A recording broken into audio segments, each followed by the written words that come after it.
Okay. Thank you for inviting us, and we have been here for some days in New Zealand, and we have I want to appreciate the hospitality. We have met all over the country, and now we are very happy we have the opportunity to give a little back, talk about our country. It's been a long trip, and we have done it together.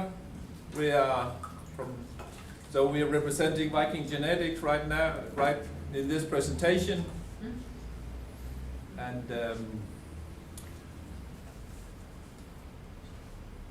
we could present ourselves. Yes, yeah. Mikko, you could start. Yeah, thank you. Yes, first of all, I'd like to say it's amazing to be back here in New Zealand. I was here nearly 20 years ago, 2007. I was milking 600 kiwi crosses in the South Island, close to Ashburton, and so it's nice to be back here. And last time I didn't have the chance to tour the North Island, so now it's done. And so yeah, I'm from Finland. I'm here. My wife came to support me in this trip also. I have a bachelor's degree in agriculture in 2008, and my last visit here was my internship for the college. And we have a farm in Kiuruvesi, Finland. I bought it. I was working after my graduation there 6 years, and then I bought part of it from my dad in 2014. I have 2 partners also there, and we have a milking parlor, 280 cows. Half are red, half are Holstein, and some crossbreeds. I'm member of the board of directors here in our DPF after Morten, and also board of the direction in FABA. And then in the Viking Genetics Red Breed Ambassador Group, and I'm chairman of the local cattle club in my area, and I work as a financial advisor in Pro Agria. So quite a lot of going on. And we didn't write it there, but I am owner of the Viking Genetics, along with few colleagues here from Denmark and 16,000 other farmers from Denmark, Sweden and Finland, because the Viking Genetics is the farmer-owned association. And a little bit about a bit of me, and on top of that, all this you're doing, you have 4 kids. Yeah, 5. 5, oh sorry. And I have 3 kids standing up there. They are more or less grown up, and I was also born on a red farm, as we say, grown up with red cows. It's in my veins, and I have loved all this genetics, breeding. So I was not ready to take over the family farm, so I studied animal science and animal genetics, and I couldn't stop. I took also a PhD. And then I went home, working with my cows, and built it up to 260 cows, half Holstein, half red. And I love breeding, so I have bred a lot of bulls. I have calculated the numbers. It was 100 bulls I have delivered to the breeding program over the years, done a lot of embryo work. I was a chairman of the Danish Red Association and the Viking Red Breed Committee for some years. And then you can see that was my farm. I love having cows on grass, so this is a really nice place to be, I must admit. But mostly they were indoors, and here's a result of some of the embryo work. But then I took a new step in my life. I sold the farm, and then I went back to the university, and now I'm working with breeding plants and so on at yours university. So, but now I'm not have a leg into Viking genetics anymore, but they give me a little sponsorship, and I still have Viking genetic red blood in my veins. So, yeah. Yeah, today's agenda, I'm telling about farming in Finland, my farm, point of view, breeding strategy, about our little bit our breeding ambassador group, and the seafeed, cattle feed intake system, and also about the green feeder we have with the methane intake. And I'm going to talk a little bit about the Viking red breeding program, and we have made some breed comparison in Finland between red and Holsteins, and some new knowledge about the feeding strategy of these red genetic cows. But we'll start with Mikko about dairy farming in Finland. Yeah, average size, herd size 63 cows. It was very low, like 10 years ago, maybe 27 cows. But now, pretty much the small herds have finished there, and the herds are getting bigger and bigger.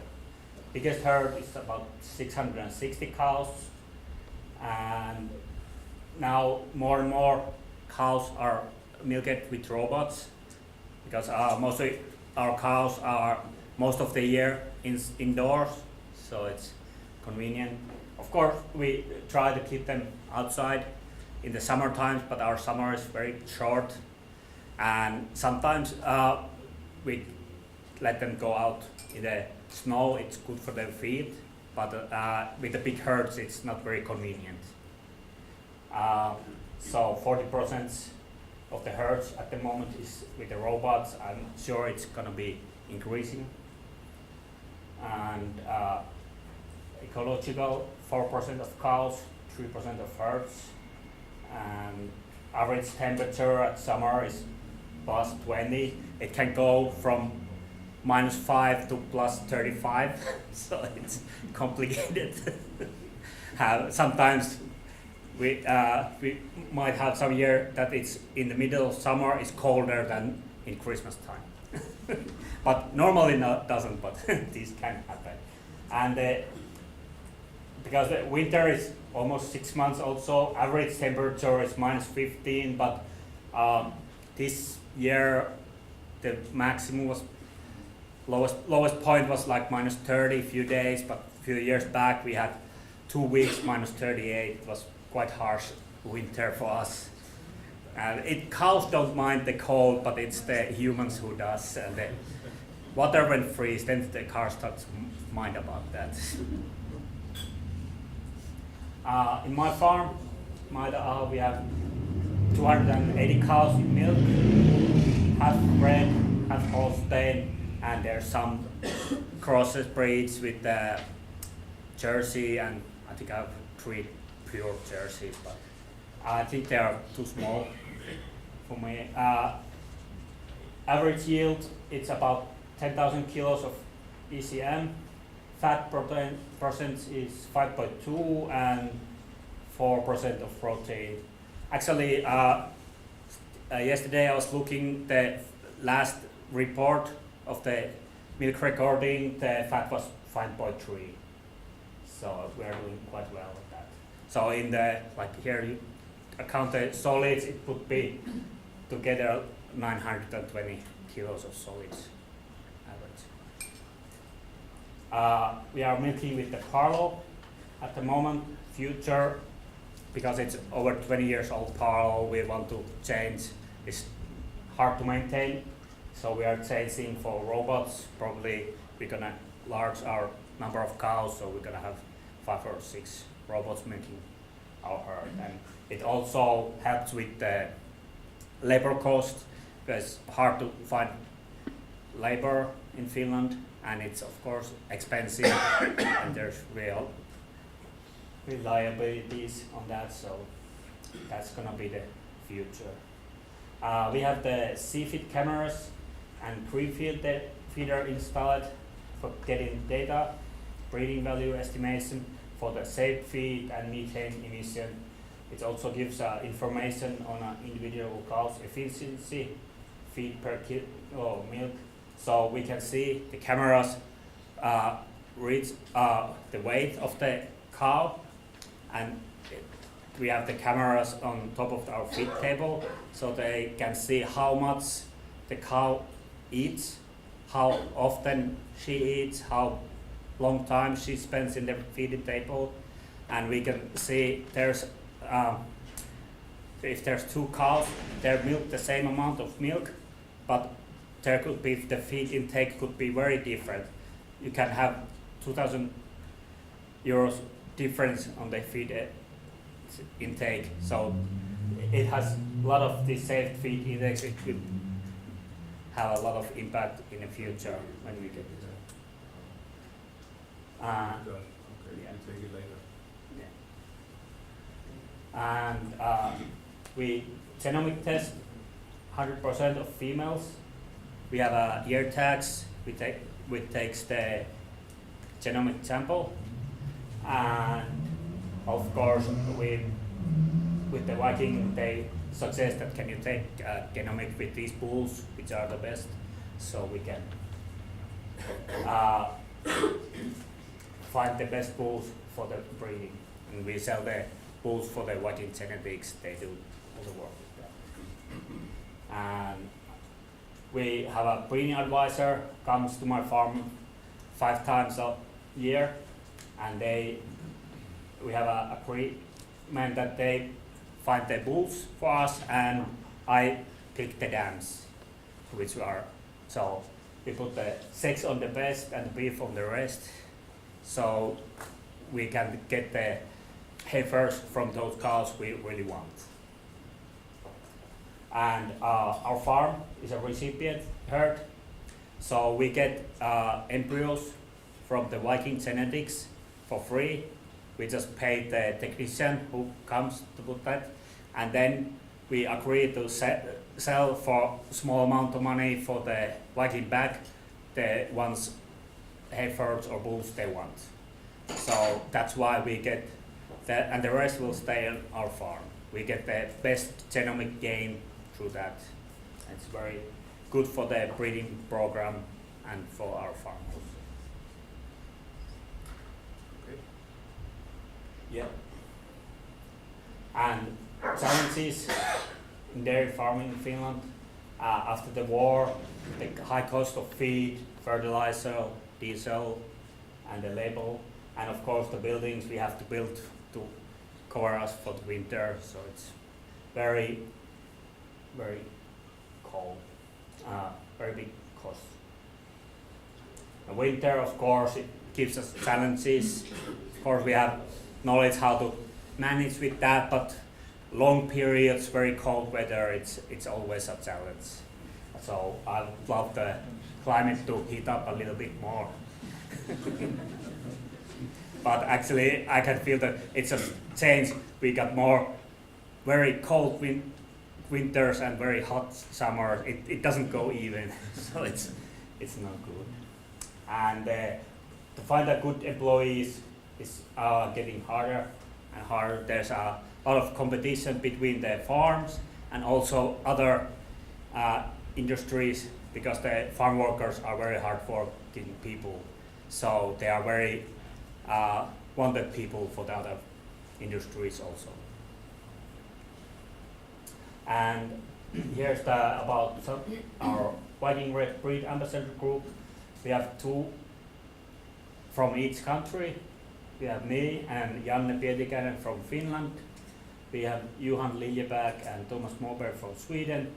We have Torben Du Mikkelsen and Johan Bibe from Denmark. And Johan Bibe is our chairman at the moment.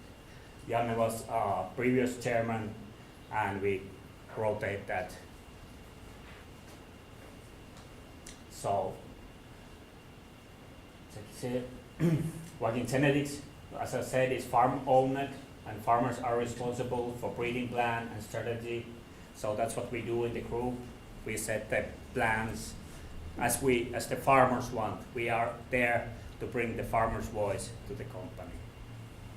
And we have a big involvement in breeding goal. Yeah. Yeah. Yeah. and in contrast to New Zealand, as we heard, the farmers are pretty much involved in setting up the breeding goal. We got some calculations from the system, and then but the farmers, they take the final decisions and manipulate the economic and what they believe in. Farmers take the decisions, no one else. That's very important.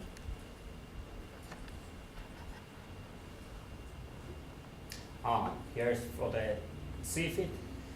As I told here in the pics, this is not from our farm, but we have the same cameras.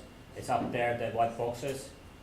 It takes it all the time. Takes a picture, and it can recognize the cows from their backs, so they know exactly which cow is eating how much. Yeah. And these cameras, they are in Denmark, they are in Sweden, and we're the first one in Finland. So now we have 7,200 cows under cameras, Viking red. Yeah.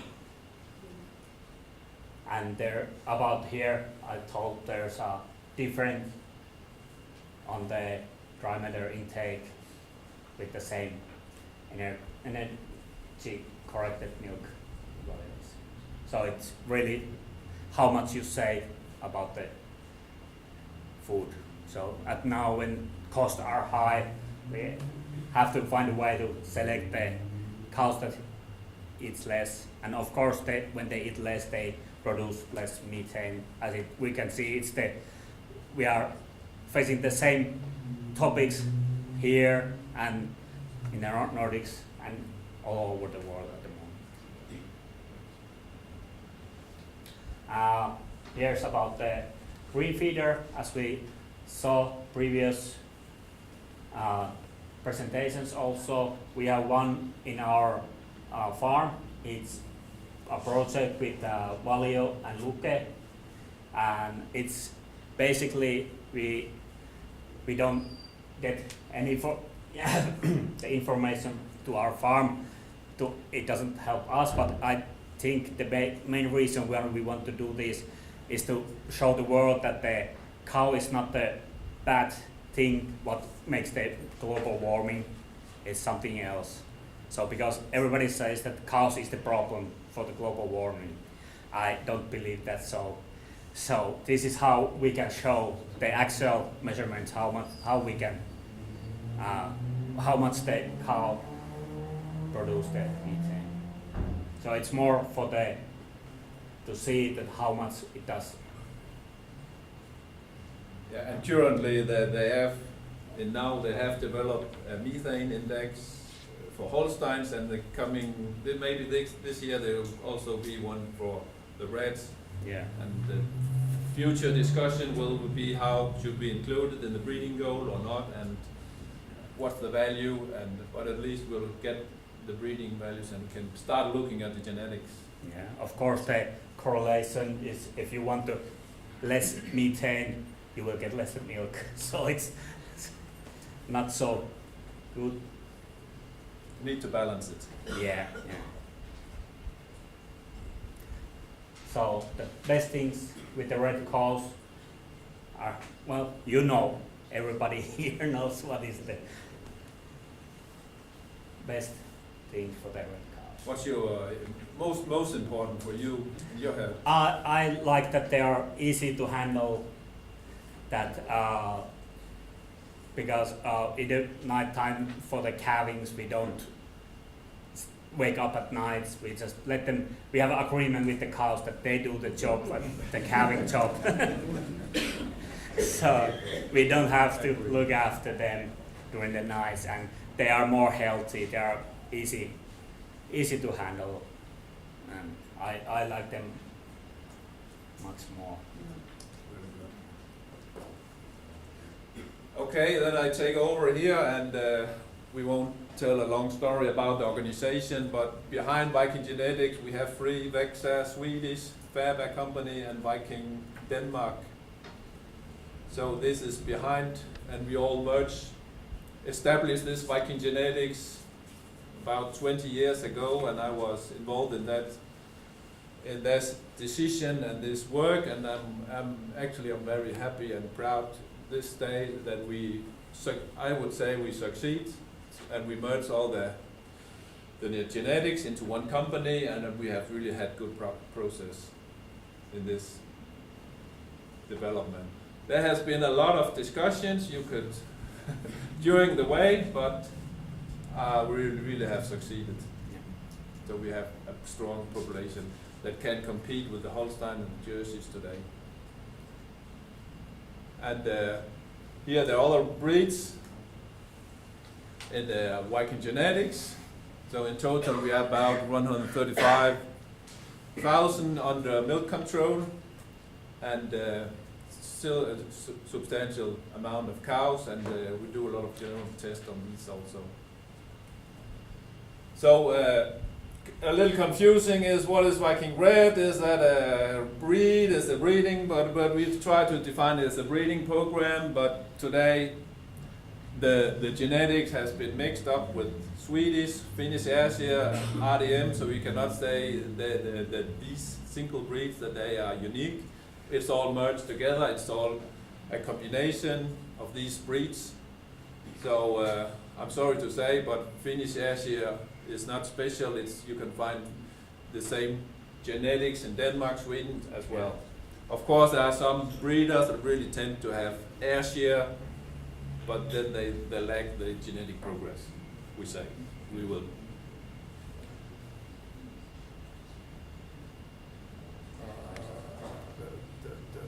The breeding programs for Viking genetics is that we test about 2,500 bull calves. We have 40 bulls in production, so we buy more bulls and get rid of the poorest. In the field we have flushed 250, that's on a farm. And besides that we buy in 75 females, put them on a station, do the embryo work, both methods, traditional and IVF, and then the embryos goes to farms like Mikko's and other places. So we both do the flush in Finland, Sweden, and Denmark as well. Yeah.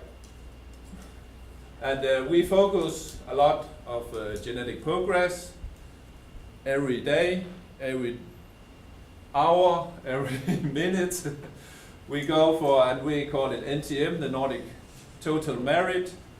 So try to get so much progress as possible, and we in the company Viking Genetics, they have this on poster. This is a very strange equation, but that's how the pathways, how to increase genetic gain.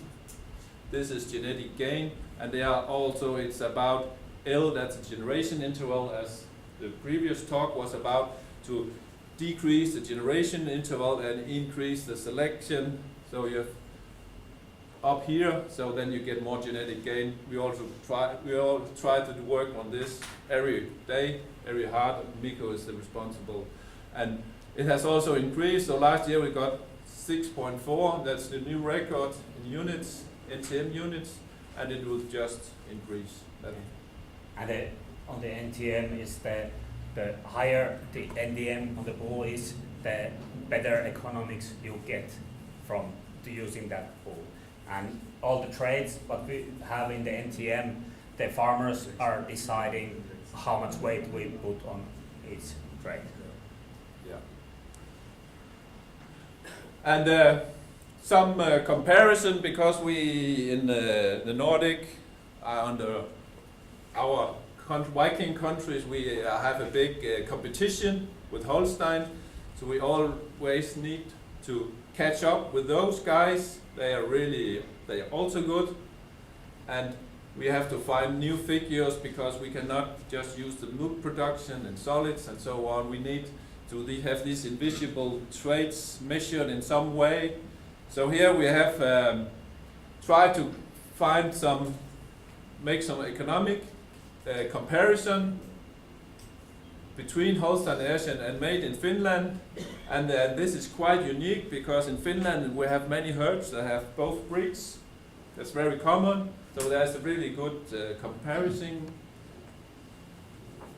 with when it's within the herds. So this is you need to be in this trial. You need to have at least 20% of both Ayrshire and Holstein, minimum 50 cows, and then we had all the data from the herd. So it's quite a big study, including more than 50,000 cows in nearly 300 herds. And then you got all the numbers here, and the health and the mortality, and that's also quite unique. We have the veterinarian recordings, and so we are pretty proud that we can see just that's the phenotypic difference. Culling rate is high on Holstein, the cow mortality, and mastitis is higher, milk fever, ketosis a little bit higher, and displaced abomination. Placenta is more or less the same.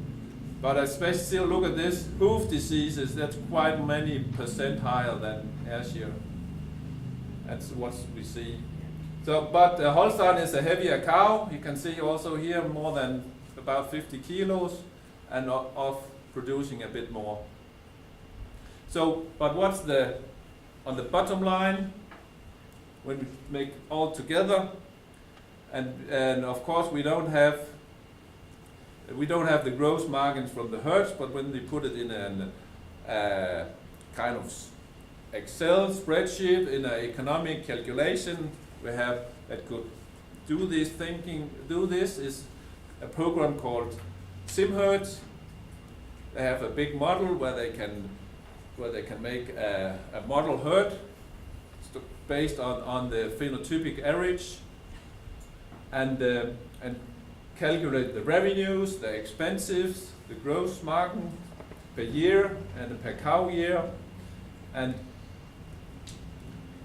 when you add it all together, even though Holstein have a higher energy corrected milk yield, when you take all the effect of health and you have the feed cost also accounted for, we see in Finland in these herds that it's nearly the same gross margin, even a bit of plus to Ayrshire.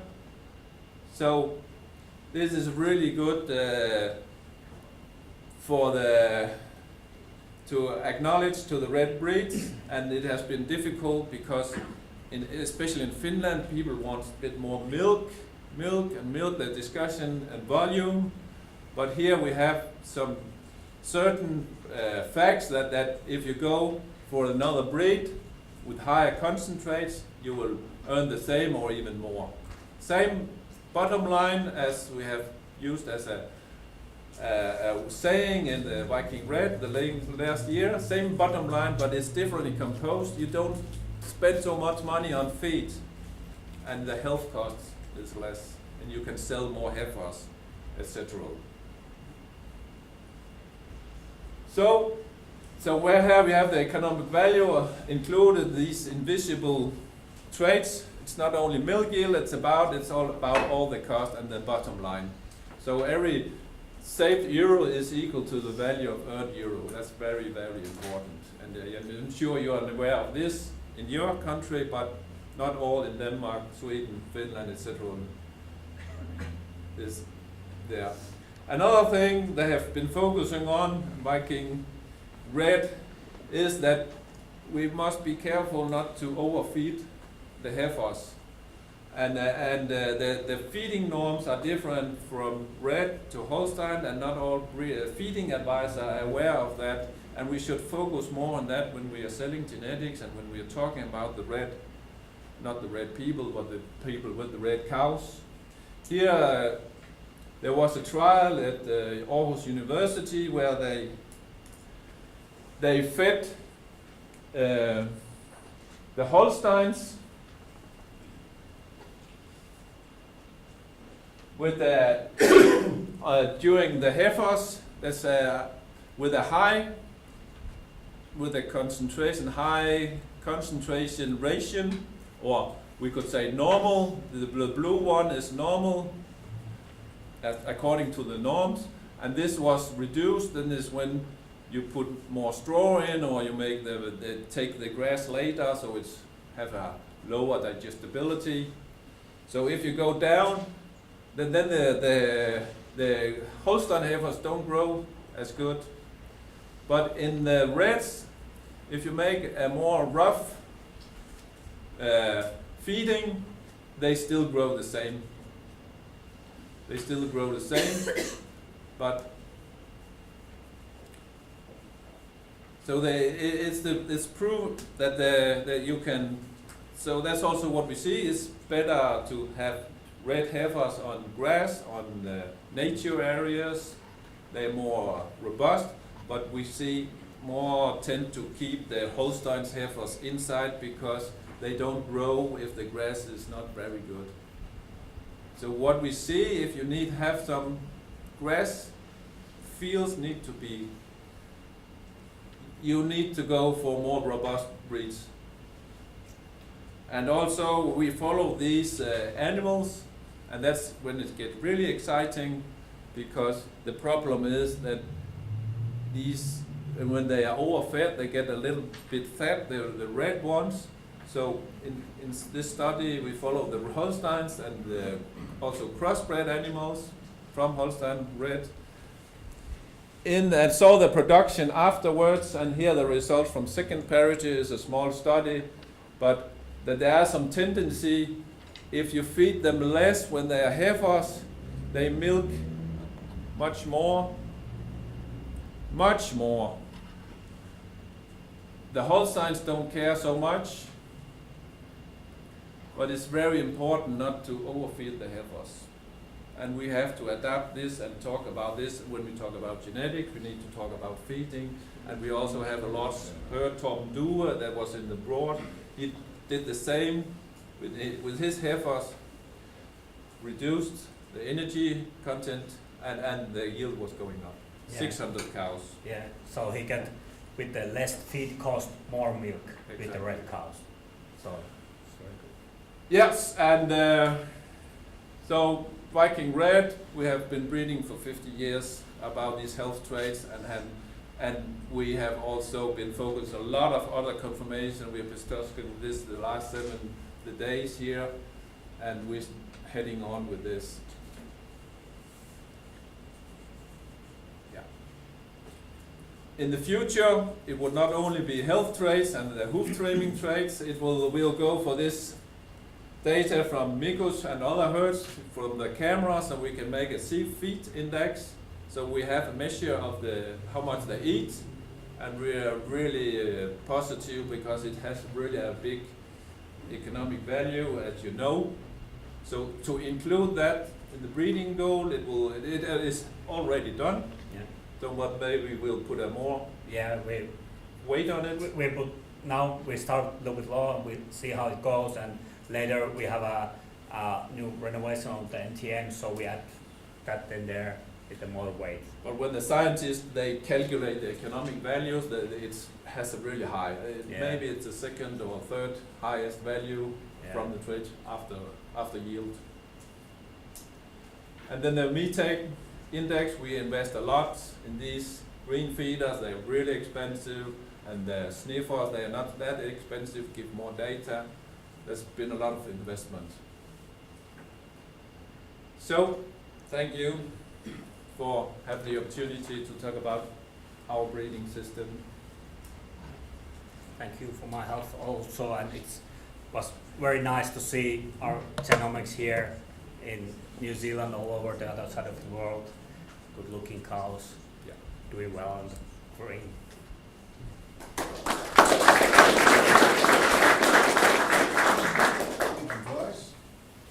In the heifer rearing graphs that you showed us, what is the target minimum weight for heifers at joining in your program?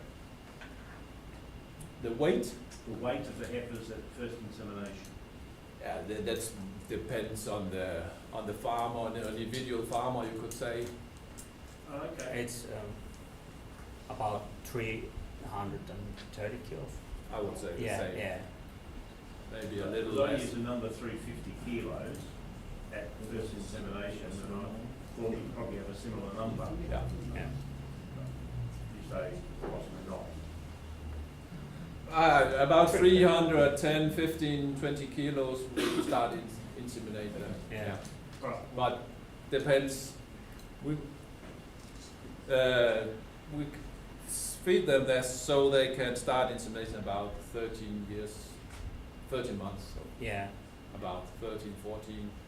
Yeah. They have But to the grow. problem is that we are very good at making grass silage, and so if you don't really think about making special silage for the heifers, when we are fed inside, then you get a problem. Yeah. So many farmers has to think in another way, making special silage for heifers. And we don't want them to be fat. Yeah. We don't want them So be fit, but grow fast. At 13 months, we start inseminate, and their weight have to be around there, 330, and the Holsteins have to be a little bit more higher, 350 or so. Thank you. More questions? Just when you talk about ecological system, Mikko, can you explain what that means? For the in Finland, the grazing and the farming system? It's the organic farming. Yeah, you have to keep the cows out about 4 months in a year, and also they cannot be tie-stalled, and you cannot use. There's just very specific antibiotics you can use, and the feed have to be organic also what you feed them. It's very regulated what you cannot use fertilizers for, of course, shit, but but not commercial things. And what else there was? I haven't done it. Our fields were organic when I was young, but then we changed because it's hard because you cannot spray the fields. You have lots of weeds coming up in a few years. It's a lot of work, but some people are still doing that. Of course, the milk price is a bit higher. You get a little bit higher money from the crops, but some find it more profitable. But it's a little bit. right now the difference is quite good in favor of the organic. But it has its challenges. Yeah. Yeah, it's. Questions? No. Very good. You're all very well behaved. Keeping the schedules. They are afraid. They're afraid of me The time because I limit. play rugby. This is a thank you for Mikko and Morten. And I think a key takeaway from their talk is, Okay. especially is profit for the farmers is very important all around the world. And we say in New Zealand, production is vanity, profit is sanity. It is true all around the world with your study, and we're very impressed with your information you're sharing about all the different systems and feeding and studies. So we're very proud. So well done.